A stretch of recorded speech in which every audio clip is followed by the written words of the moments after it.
Kalian pasti familiar dengan ini, IPv4 dan IPv6. Nggak perlu jadi anak IT dulu buat tahu ini. Buat yang punya semangat guning untuk menembus internet positif tanpa VPN, ya otak-atik ini. Dan sesuai judul, di mana IPv5 dan juga IPv1, 2, dan 3.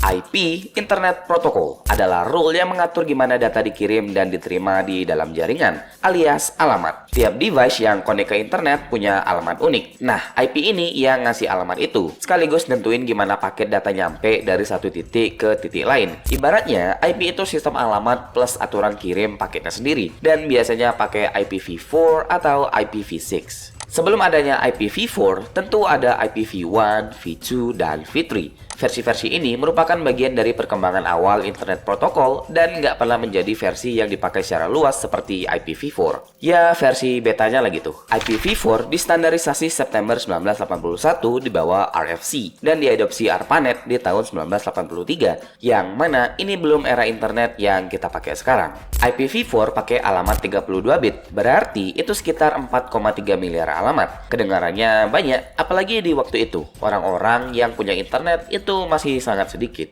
Tapi, internet nggak berhenti tumbuh. Di pertengahan hingga akhir tahun 1990-an, internet mulai menyebar ke rumah-rumah warga biasa. Awalnya cuma komputer yang connect ke internet, terus server, laptop, smartphone, game konsol, sampai IoT device. Alamat 4,3 miliar tadi mulai terasa pas-pasan. Ini yang kemudian memunculkan kebutuhan akan generasi internet protokol berikutnya. Dan kalau ngikutin urutan angkanya, harusnya IPv5.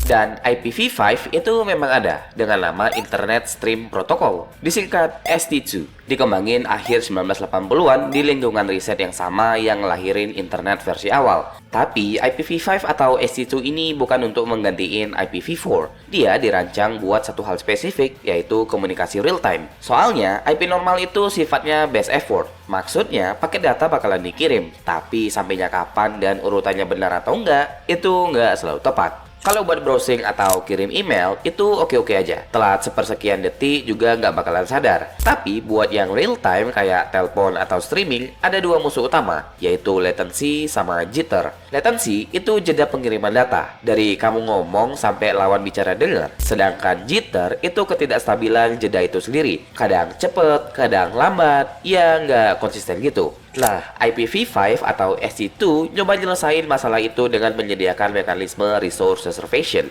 Jadi, traffic real time bisa dapat resource jaringan yang dibutuhkan tanpa bersaing dengan traffic biasa. Ya, ibarat kayak booking meja gitu. ST2 memang sempat digunain dalam beberapa eksperimen dan implementasi komunikasi real time, tapi nggak pernah menjadi protokol internet umum. IPv4 itu internet protokol umum, buat semua jenis traffic dari browsing sampai download. Dan ST2 itu buat jaringan real time doang. Fungsinya spesifik, nggak dirancang buat jadi fondasi seluruh internet. Jadi intinya, ya beda tujuan aja. Tapi sayangnya, IPv5 ini nggak dipakai lagi sekarang. Statusnya telah ditetapkan secara resmi sebagai historic oleh Internet Engineering Task Force pada tahun 1996. Tentu yang gantiin IPv4 adalah IPv6 yang 128 bit. Jadi secara teori, IP yang bisa dipakai itu sekitar segini.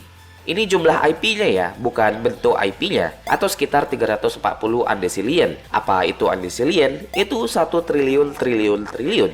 Di sini dia. Dan kalau lihat dari bentuk IP-nya, itu kayak gini. Ini generasi baru internet protokol, dirancang dari nol buat ngatasin keterbatasan IPv4. Bukan cuma soal jumlah alamat, tapi juga cara routing dan konfigurasi jaringan yang lebih modern. Salah satunya Stateless Address Auto Configuration atau SLAC, yang memungkinkan perangkat membentuk alamat IPv6 sendiri berdasarkan informasi dari router. Tapi kalau IPv6 untuk gantiin IPv4, terus kenapa IPv4 masih dipakai? Jawabannya ada di teknologi bernama NAT alias Network Address Translation, dan sesuai namanya menerjemahkan alamat IP. Bayangin rumah kamu ada HP, Smart TV, komputer, kulkas, dan sebagainya macam gadget yang semuanya connect ke satu router. Di dalam jaringan rumah ini mereka pakai alamat private masing-masing kayak gini. Tapi pas mereka butuh keluar ke internet, misalnya update software, mereka nggak pakai IP sendiri-sendiri. melainkan numpang satu alamat IPv4 public yang dipegang sama router.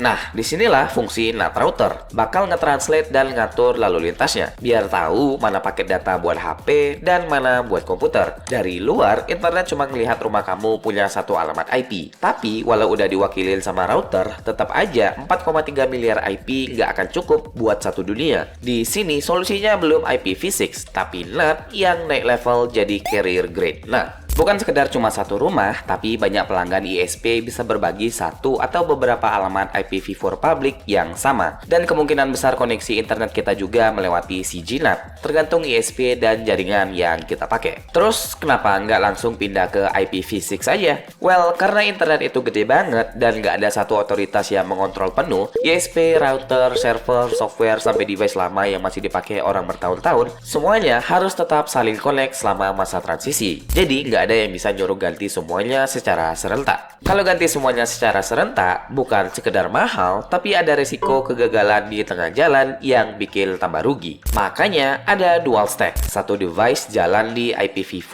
dan IPv6 bareng-bareng, tergantung server yang diaksesnya support yang mana. Apa kita butuh IPv7? Maybe kalau manusia udah bisa bikin intergalactic net dan menguasai banyak galaksi. Oke, seperti biasa cemiu. And anyway, bye.